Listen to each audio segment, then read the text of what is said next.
So you want to get better at Smash. Stop playing against level 9 CPUs and expecting to get better at the game. That's not going to help you.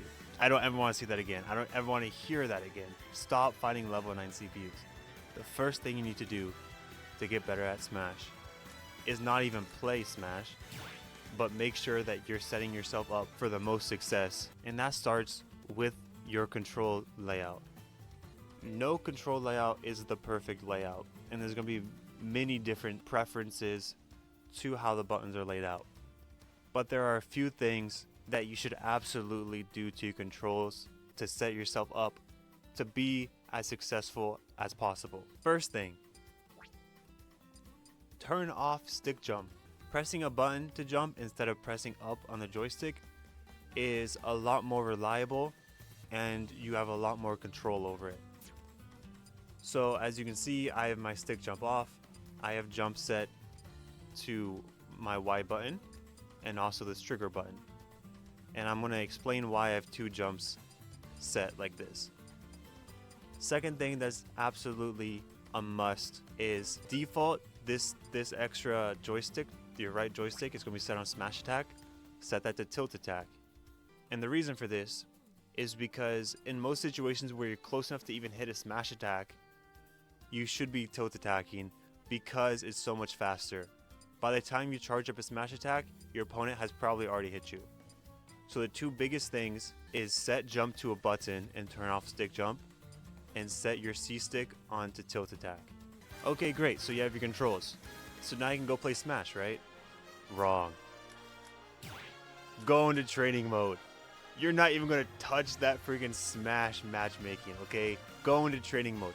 Training mode is what's gonna make you better at the game. And I'm gonna explain how to use training mode the most effectively. After getting your new controls, go to the character that you wanna play. And then typically this doesn't really matter, but I like to set the opposing CPU to a big body. I always do white Donkey Kong just because that's what Milo plays. So I get to pretend like I'm beating up Milo. Okay, so now you're here. You can go and fight this CPU, right? Wrong. First thing you want to do if you want to get good at Smash is you have to be comfortable with your character. You have to know how fast they run, how fast they walk. You want to know how far you can go off stage. You want to know how high they can jump. You want to know what all their different moves feel like and what all their different moves do. You want to know what different grabs they have. What's helpful to get comfortable in every aspect of your character, especially off stage, is to go into training mode and set the CPU onto side smash, and then it'll launch you off stage. And then once it launches you off stage, recover to the ledge.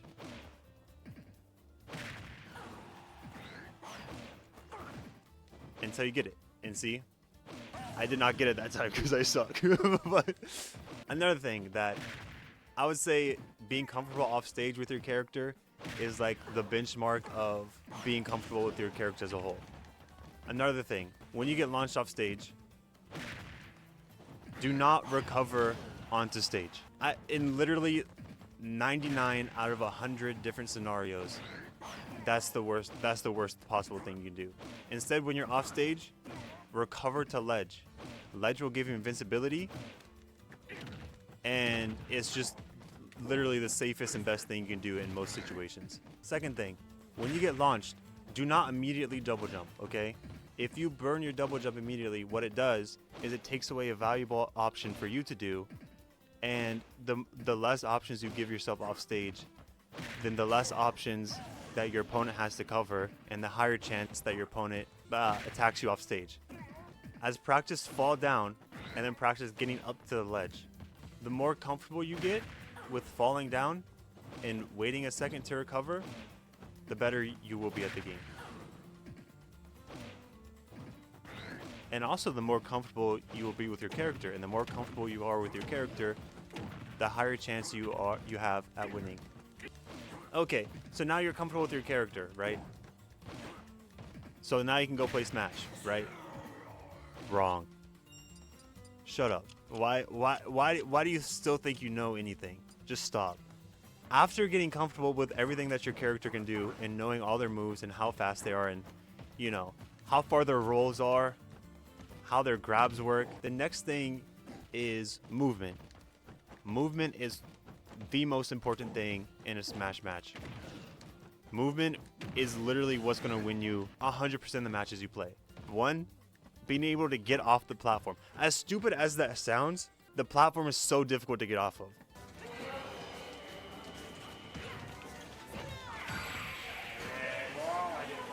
So you literally have to practice just getting off the platform.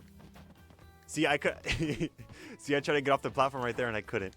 So getting off the platform is something that you must practice. Another thing is, and this is a very important one, short hopping.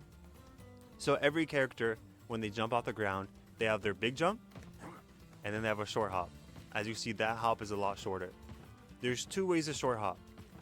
You can either press a jump button in like a span of 3 frames or something. Like you have to really quickly press the jump button and then let go, which is really hard. Or what I do, and the reason I have 2 jump buttons set, I have a jump button on my trigger, my right trigger, and also have Y button set to jump. Because if you press 2 jumps at the same time, then it short hops every time. And you don't have to learn this weird releasing after like 5 frames. Because I've actually been kind of doing it right now. But that's so inconsistent and just so bad. And short hopping is a necessary must-learn thing to be any good at the game. You must learn how to short hop. And that's why I just say route at least like 2 buttons to jump and then just press them at the same time. That's the easiest way to me. The next movement thing that you must learn is fast falling. As you can see, as I jump, I have a fall speed. I have a default fall speed. And then I have a fast fall speed. And fast falling does exactly what the name says. It makes you fall faster. This is good because it allows you to move faster.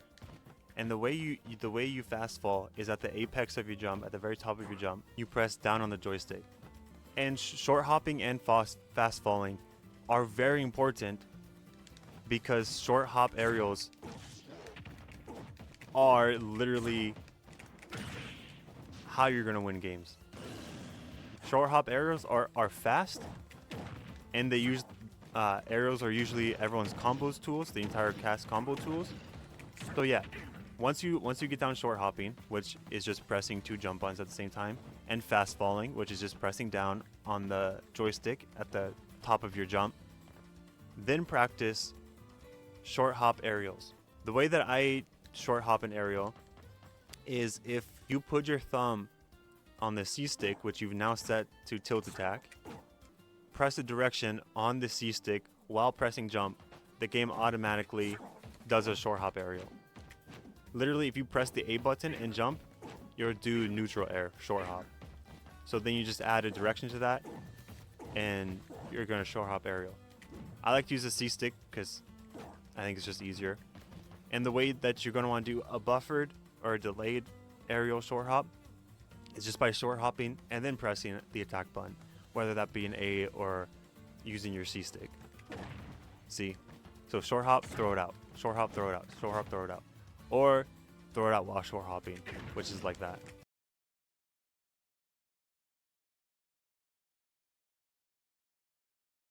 So now that you're comfortable with your character, and now you can short hop and do things, because literally short hopping and fast falling is the key to being able to do anything.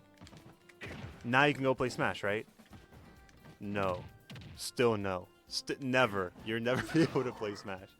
Now that you're comfortable with movement, fast falling, fast fall aerials, and short hopping, now you have all the necessary things to move on to the next stage, which is learning your character's basic combos and beating the tar out of your sandbag CPU.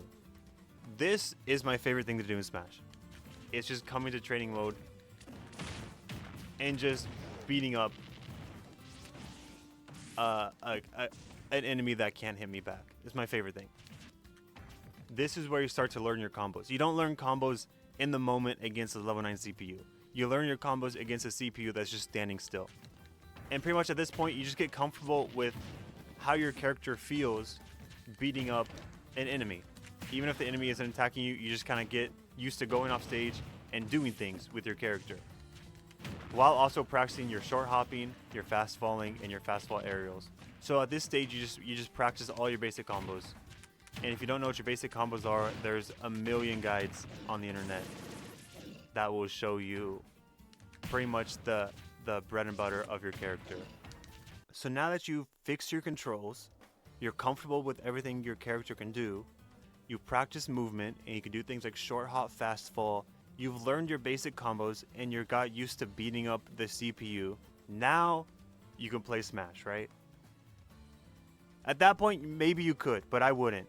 And this is why I wouldn't, because playing a CPU is not going to give you the experience of fighting a person. Computers play completely different than how people play. People adapt to your habits, and computers cannot. Computers have frame one reactions, and humans do not. A computer will play like a computer, and a human will play like a human. If you do not have access to play against someone, which I think is the best way of getting better at the game, is playing someone around your skill level,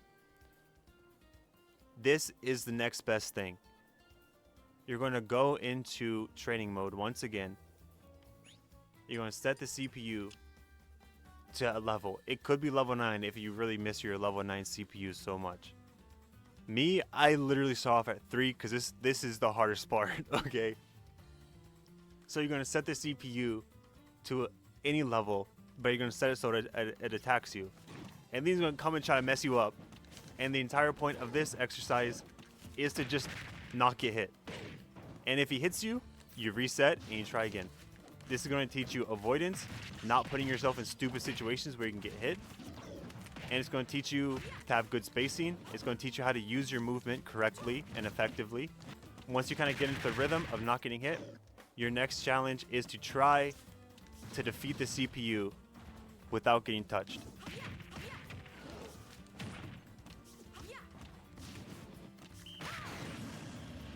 And once you get pretty good at just beating the CPU without getting touched, you can up the difficulty of the CPU. Do not play against level 9 CPUs like the regular people. CPUs are just a tool, they're not an opponent. But literally just this practice of trying to defeat a CPU without getting touched will make you such a good player. If you have no one else to play against, this is literally probably the best way to get good at the game. This exercise will also teach you when is a good time to shield, because you should be shielding a lot, and when is a good time to not shield so you can press your moves faster.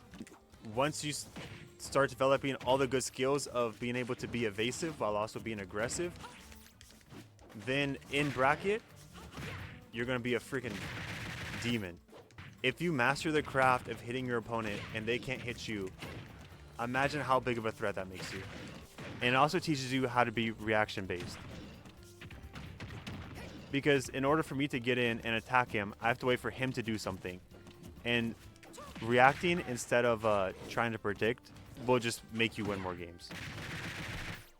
Playing a reaction-based game teaches you how to stay safe, and it teaches you how to play aggressive, and teaches you how to be good at the game. If you're gonna win Smash games, it's better to be reactive instead of proactive. And also in an environment like this in training mode where you can just reset as many times as you want, I feel like in actual matches, there's like more pressure to actually try to beat the opponent. So you just try to mash and do all the same things that usually work for you against level 9 CPUs. But in this teaches you more or less what combos you can do, what works and what doesn't work. And then if you mess up, it's as simple as you just reset. So it's not like you have to wait 7 minutes or, you know, go to a victory screen and lose time. This just literally teaches you just here's what works, here's what doesn't work. If you mess up, then just reset. It's literally as simple as resetting. This is why when I play Smash, I just play in training mode, because it's just better than fighting level 9 CPUs. Anyways, that's all.